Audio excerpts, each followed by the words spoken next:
Halo guys, welcome back to Mudah Belajar Investasi, teman trading dan investasi kalian. Oke teman-teman, kita hari ini lihat ya bahwa IHSG ya kayak ulet bulu ya. Kayak ulet bulu nih, kita lihat nih. Kayak ulet bulu nih.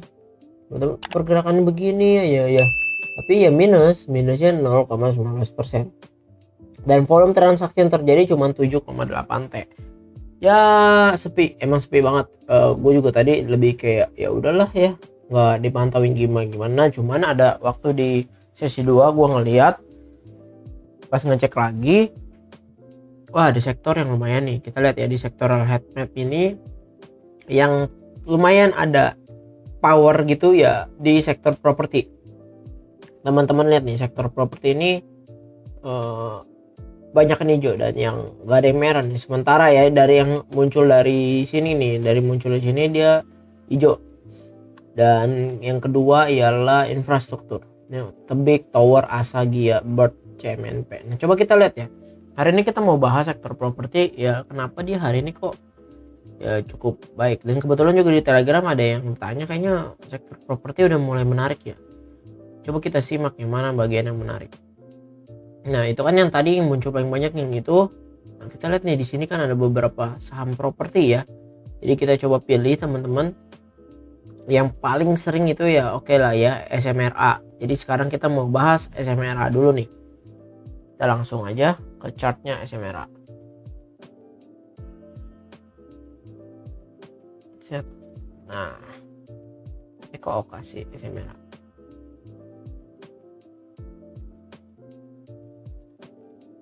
Oke, nah kita lihat bahwa hari ini SMRA bagus banget sih menurut gue. Kalau dari candle dia kena MA20 nya ya, garis hitam ini, terus bikin hammer ya, kita lihat ya. Apakah cuman sayang teman-teman, volumenya kecil. Coba kita lihat ya, hari ini tanggal 19 malah normal distribusi dan rebound ini volumenya kecil ya. Jadi kalau untuk stokastik ya sebetulnya dia netral sih di 60 itu ya. Terus tapi MACD-nya dead cross, histogramnya masih minus. Cuman kalau ngomongin MACD ya dia lainnya masih di area plus, cuman belum kelihatan buat golden cross. Hari ini foreign akumulasi tuh teman-teman, lihat 3,7 miliar. Kemarinnya juga foreign akumulasi itu di 4 miliaran. Ya, nah jadi untuk SMRA ini ya menurut gua ya bagus koreksinya dia dan pullbacknya. Waktu itu emang kita udah sempat bahas SMRA dan kita mau beli si SMRA ketika dia breakout dari sini nih. Ini gua hapus dulu ya semuanya teman-teman biar nggak bingung karena ini udah lama banget. Nah jadi dia kan sempat bikin pattern reversal di sini ya. Kita tarik, ini kan adalah demand dia, jadi dia konsolidasi di sini ya kan. Good ya, jadi konsolidasi buy waktu itu harusnya udah teman-teman. Kita lihat nih di sini tuh ya, cup and handle. Targetnya tadi kalau misalnya kita ngomongin targetnya kan dari bottom sini, terus kita tarik ke sini kan. Targetnya itu di 780 atau 800 lah ya, kita katakan 800. Targetnya sih SMRA kemarin itu di tanggal 8 Juni dia udah sempet sampai ke 740 ya. Nah pullback jadi yang sekarang teman-teman perhatiin, pullbacknya ini low volume. Pullbacknya lama-lama volume turun, lama-lama nggak ada volume. Hari ini naik, cuman kalau hari ini naik volume yang gede menarik sih. Nah, tapi menurut gue tetap menarik nih, candle hammer yang begini ya tetap menarik karena targetnya masih ke 800. Oke ya, nah coba kita lihat ke time frame lebih dekat untuk SMRA.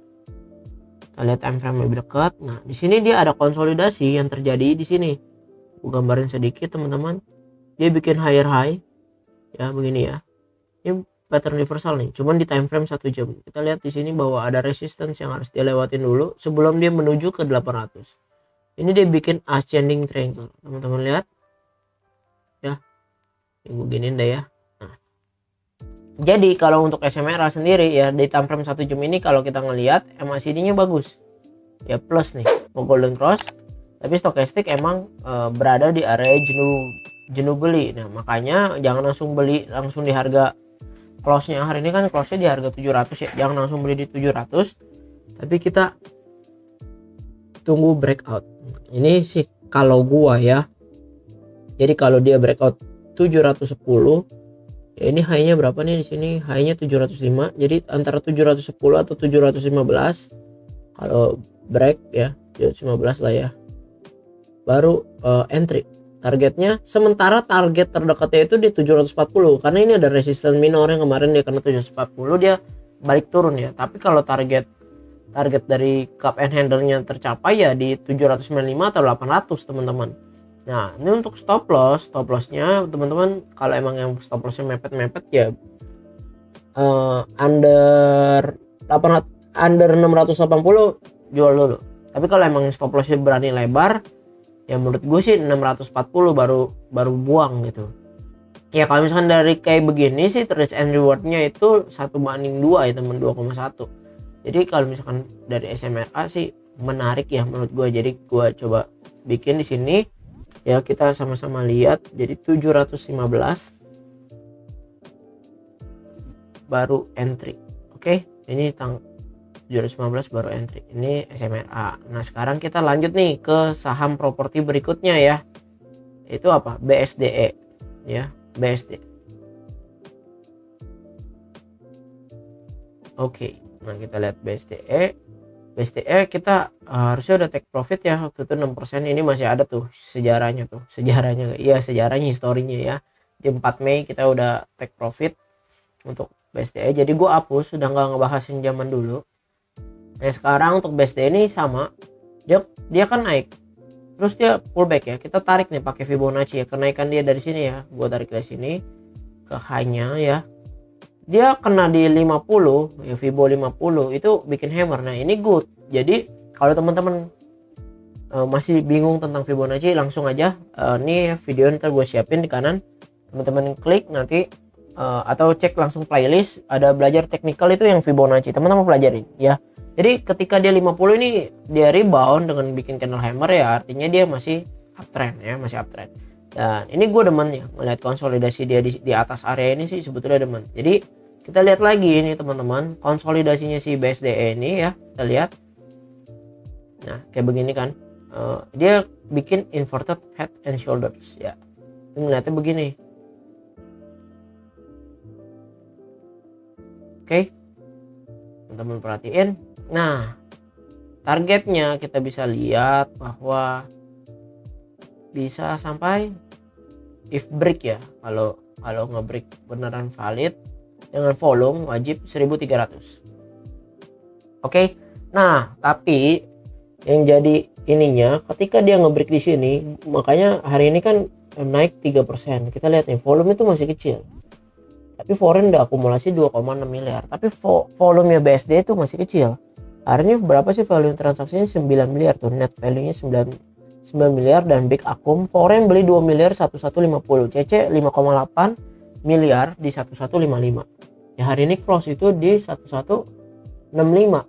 Kalau gua untuk BSDE gua bakal setup ya, ini kan high-nya dia di sini nih di tanggal 12 Juni itu di 1180. Jadi kalau gua ada dua plan ya. Jadi kalau misalkan dia break 1180 atau 1185, gue entry, stop lossnya mepet ya, nggak apa-apa di sini. Oke. Nah terus targetnya itu di sini ya, tetap di 9%. Atau kalau emang teman-teman enggak, kalau dia belum break bikin higher high nggak mau beli, nah berarti higher high-nya berapa di sini nih. Lihat di candle 10 Mei, Fibo paling atas 100 ya kan, resistance-nya adalah di 1195. Jadi teman-teman bisa beli di 1200 gue baru mau beli gitu, misalkan gue 1200 baru mau beli. Oke, silakan saja.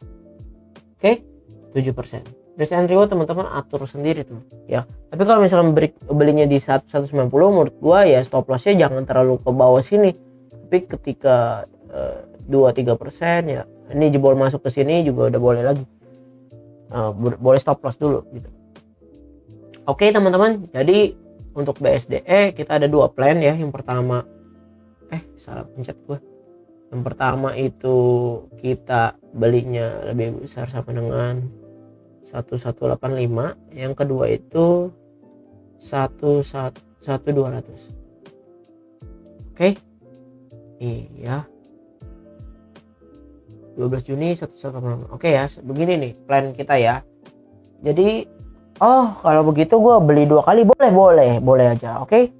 Boleh aja, tapi yang penting money management kalian mesti jelas ya, trade plan-nya mesti jelas dari awal, oke? Nah itu untuk BSDE. MACD bagus lah, histogram masih minus tipis tapi di area plus dia kelihatannya mau golden cross tuh. Foreign akumulasi, stokastik walaupun berada di area jenuh beli dia mau golden cross. Ya hopefully ya dia bisa ngebreak dengan volume ya. Hopefully kalau break dengan volume menurut gue BSDE menarik. Oke lanjut nih ke mana, Ciputra, CTRA. Nah si CTRA ini juga sama ya, waktu dia ngebreak pola flag ini good banget, dan hari ini dan beberapa hari ini, bukan hari ini aja, dari tanggal 7 sampai sini koreksinya good. Ketika MA20 dia rebound di Fibo 61,8, artinya masih strong uptrend banget, oke? Dan sayangnya kemarin itu di tanggal 16 Juni si CTRA ini volumenya gila ya, sedangkan hari ini reboundnya volumenya kecil. Jadi untuk CTRA ini yang gua nggak demennya ya itu volumenya. Tapi kalau misalkan dari pola flagnya itu bisa berpotensi ke 1200, tapi apakah bisa? I don't know, gua nggak tahu ya bisa atau enggak. Tapi coba kita lihat ke time frame lebih dekat lagi di candle hari ini bagaimana nih, kita lihat.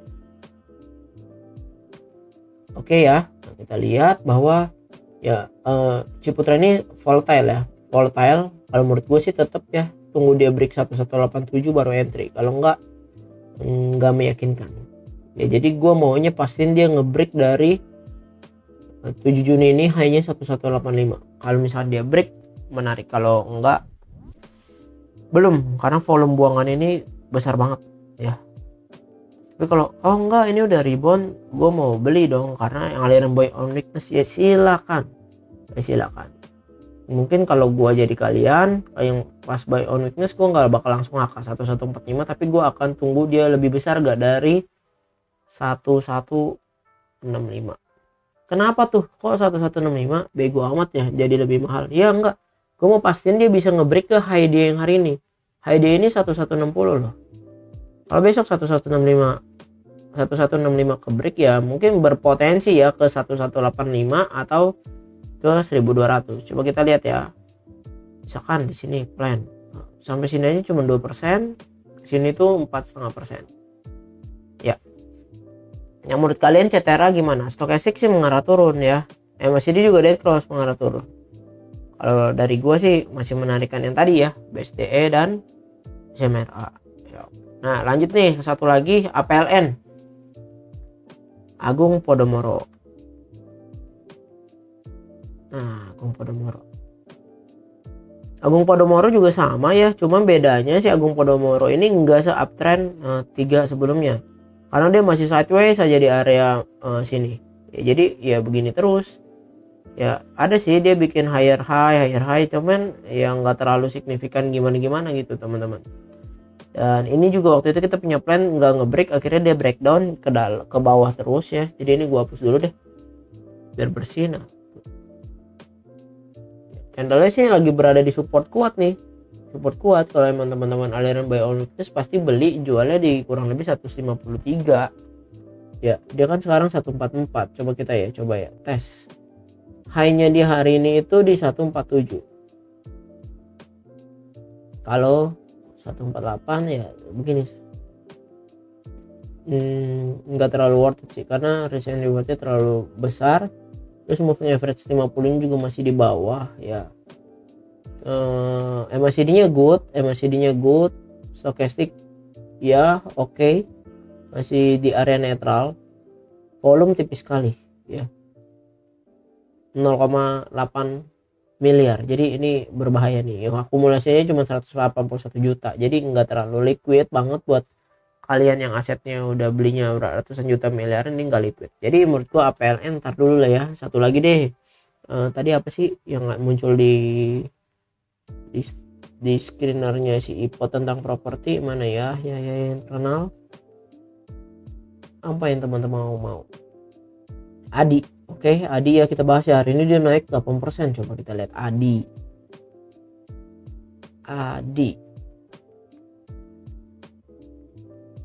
Cek set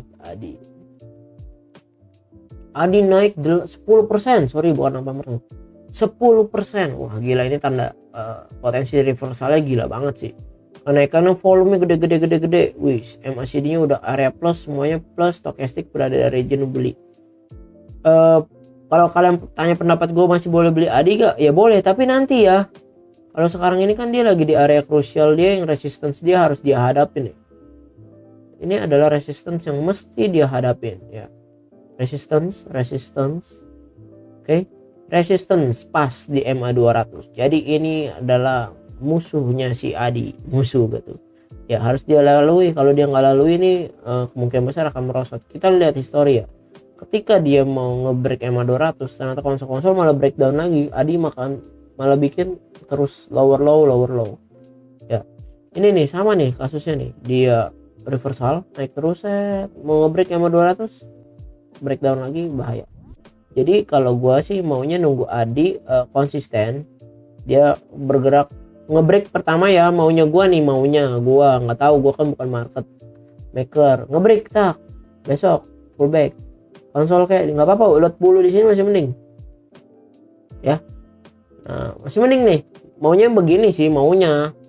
Nanti ketika udah kayak gitu kita tinggal tungguin deh. Ini kan dia berarti bikin namanya demand di sini. Ketika dia ngebreak di sini 550 ya kita entry. Maunya gua, apakah diwujudin ya nggak tahu sih. Makanya kita lihat aja market maker ya. Semoga diwujudin. Kalau gua kan cuma follow the trend. Oke teman-teman, mungkin ada banyak saham properti yang teman-teman pengen tahu. Nah teman-teman boleh nih di video ini teman-teman komen mau saham properti apa yang kita analisa ya. Nanti gua akan bahas di Telegram. Jadi teman-teman tinggal komen di YouTube, nanti kita bahas di Telegram sisanya. Karena monobar Indonesia dan Argem dulu nih hari ini. Ada nobar bareng. Oke ya. Oke teman-teman, see you in the next video. Bye bye. Mohon bantuannya untuk support, jangan lupa.